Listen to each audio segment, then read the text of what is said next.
Matrix Reloaded pode não ser reconhecidamente o melhor filme da saga, mas certamente é um dos que mais adicionam personagens e elementos para o seu cânone. Foi no segundo capítulo que conhecemos Zion, fomos apresentados ao Merovingio, descobrimos a real função do Escolhido e ainda quem foi o criador da Matrix. Esse criador, que se nomeia como o Arquiteto, é o indivíduo que encontra Neo e explica de maneira deveras prolixa a origem da Matrix e a função do Escolhido. Ao fazer isso, o personagem traz algumas respostas, mas em contrapartida, lhe gera inúmeras outras perguntas. Uma delas, parafraseando o próprio personagem, é tão pertinente quanto irrelevante. Quem criou o Arquiteto? De volta ao Pergunta Matrix, vamos descobrir a resposta para essa e outras questões, sobretudo uma que com certeza já passou pela mente de todo e qualquer fã da franquia. O que aconteceria se toda a humanidade fosse enfim libertada? Seria de fato uma vitória? Quais as consequências? E se você deseja saber mais sobre a Matrix e ter uma visão elegante sobre essa e outras obras do cinema, TV e arte audiovisual como um todo, considere se inscrever no canal, curtir e compartilhar esse conteúdo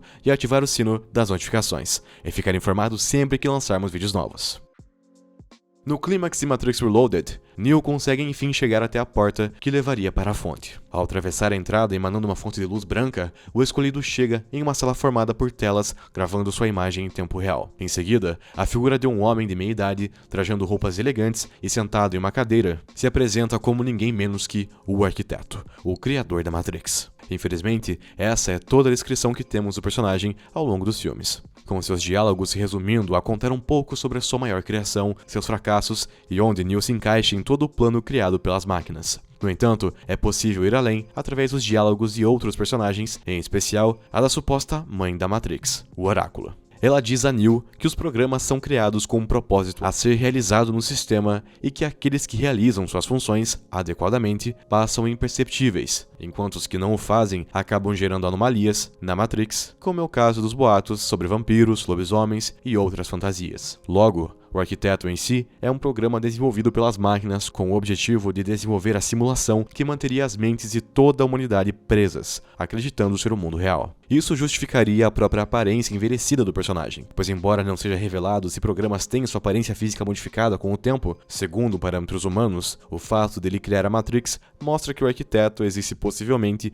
desde pouco tempo após o fim da guerra entre humanos e máquinas. Mas então, quem ou o que teria criado o Arquiteto para desenvolver a Matrix e suas diversas versões? O mais provável, com base nos indícios deixados ao longo dos filmes, é que tenha sido a entidade chamada Deus Ex Machina, a mesma que se enfrentou com o Neo no clímax de Matrix Revolutions. Apresentada como uma máquina gigantesca repleta de um tipo de antena que forma a face de um bebê através de micromáquinas para se comunicar, Deus Ex Machina parece ser o representante maior das máquinas, servindo como a junção da consciência, por assim dizer, de todas elas. Não à toa, quando Neo chega à cidade das máquinas, após Smith ter deixado cego, ele enxerga a mesma luz amarela que acompanha as máquinas, mas em uma intensidade nunca vista antes. Dessa forma, tanto por sua importância, aparência e até a sua nomenclatura, Deus Ex Machina, é apresentado no filme como quase uma entidade divina para as máquinas, expressando e executando a vontade coletiva de todas elas. Com isso exposto, tendo em vista que as máquinas, funcionando como seres coletivos, reúnem sua vontade através do Deus Ex Machina, poderia ser ele também aquele que desenvolveu o programa principal para a criação da Matrix, a realidade virtual que serviu como uma espécie de trégua para encerrar a guerra e manter a humanidade preservada, mesmo após ambas as raças terem quase destruído o mundo completamente. A Animatrix é um dos melhores derivados da franquia e ao longo de seus 9 episódios, conseguiu expandir os conceitos das Wachowski através de estéticas e narrativas distintas. Mas é quase que um consenso entre todos os curtas que o compõem, o segundo Renascer Parte 1 e 2 é o que de fato mostra a história que todos queriam saber. Além de narrar o início de tudo, os dois curtas demonstram que a guerra entre humanos e máquinas não era tão maniqueísta quanto inicialmente pensado.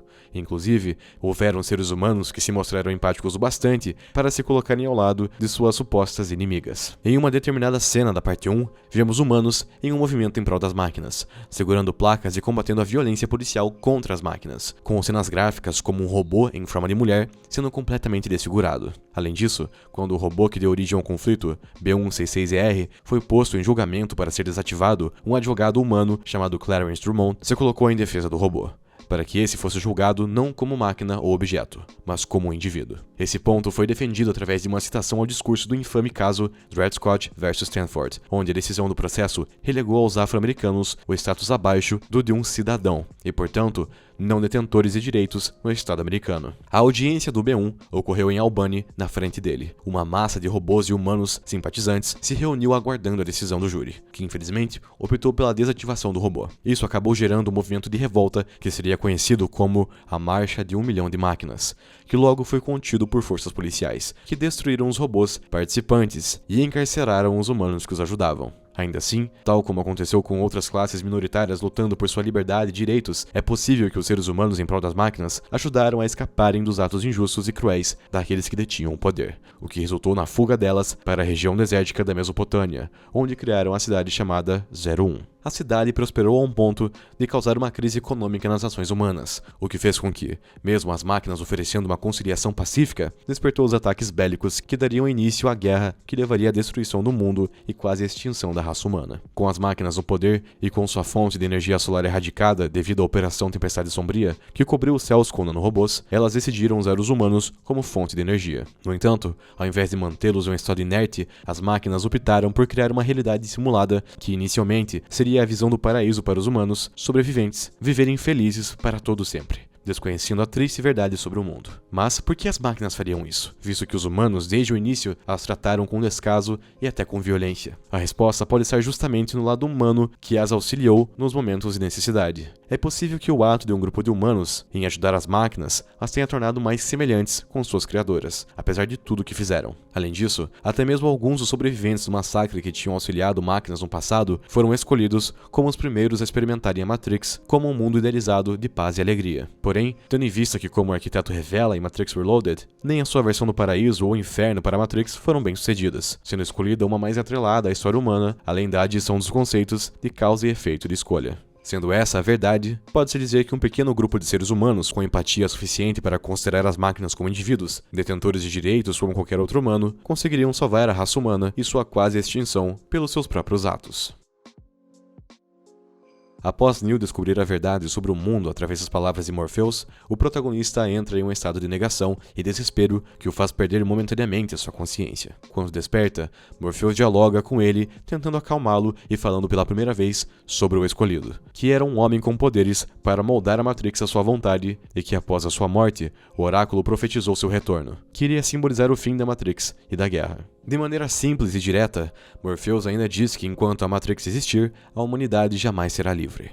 E como se sabe, ao final de Revolutions e desenrolar de Resurrections, a Matrix não foi destruída. A maioria esmagadora dos seres humanos permanece conectada, e a guerra, embora atenuada pela trégua obtida por Neo, depende apenas de um equívoco de um dos lados para ser travado novamente. Mas, e se a profecia de fato fosse real?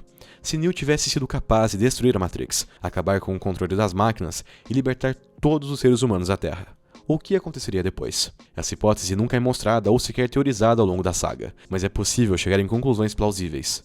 Para começar, é importante lembrar que o mundo como a humanidade conhece, no universo da saga, já não existe mais. Seja pela destruição nuclear causada pela guerra ou a Operação Tempestade Sombria que cobriu o som e dizimou a biodiversidade, o mundo se tornou um lugar quase que completamente inabitável. Pelo que vemos tanto na Cidade das Máquinas quanto nos túneis, onde as hovercrafts viajam para se conectar à Matrix ou mesmo em Zion, a fauna e a flora foram completamente dizimadas. O máximo que vemos aparece em Matrix Resurrections, onde são feitos experimentos em Io, a nova cidade humana, para criar frutos através dos esforços combinados entre humanos e máquinas, usando o código digital da Matrix para ser retroconvertido em frutos sintéticos do mundo real. Ainda assim, esse foi um passo dado após 60 anos, o que mostra que para o mundo voltar a ser o que era, demoraria um tempo incalculável. Logo, se todos os humanos conectados à Matrix fossem libertados, eles teriam que lidar com uma verdade trágica e inconveniente. Um mundo desolado e escasso de recursos e uma vida sem qualquer resquício do confronto que tinham conectado à simulação das máquinas. Isso acabaria resultando em um caos absoluto, com seres humanos perdendo sua sanidade,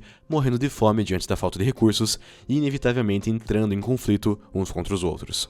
Isso remete à fala de Morpheus durante o treino simulado de Neo, em que diz que o membro da Resistência teve que entender que nem todo ser humano está preparado para viver fora da Matrix. E fazer isso de uma vez só com todos os humanos conectados seria a receita para um ambiente ainda mais apocalíptico e possivelmente para a extinção da raça humana. Além disso, vemos que esse possível desenrolar dos eventos, caso a Matrix fosse destruída, mostra que a situação atual do mundo não é tão preto no branco quanto se pensava no início da saga. Como dito em um diálogo entre Neo e o conselheiro Hammond, em que esse diz que os seres humanos teriam um controle para destruir as máquinas que criaram, mas que por conta disso teriam que lidar com as questões como falta de luz, aquecimento e fornecimento da água, por consequência, teriam que lidar com sua iminente morte. Neo então chega à conclusão de que os humanos precisam das máquinas, assim como elas de nós. Logo, a Matrix, de certa forma, seria um mal necessário para manter a humanidade viva enquanto o mundo não se torna habitável novamente, e que as duas raças, humanos e máquinas, aprendam a conviver pacificamente para reconstruir o planeta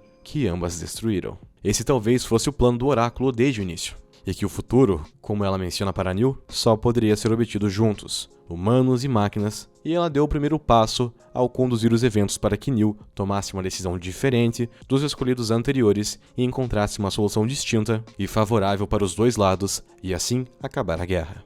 Mesmo assim, como visto em Matrix Resurrections, ainda há muito a ser feito antes que esse futuro idealizado se torne realidade. Até lá, a própria Matrix ainda terá um papel fundamental antes que possa ser destruída completamente, ou quem sabe, transformada em algo melhor para os humanos e máquinas.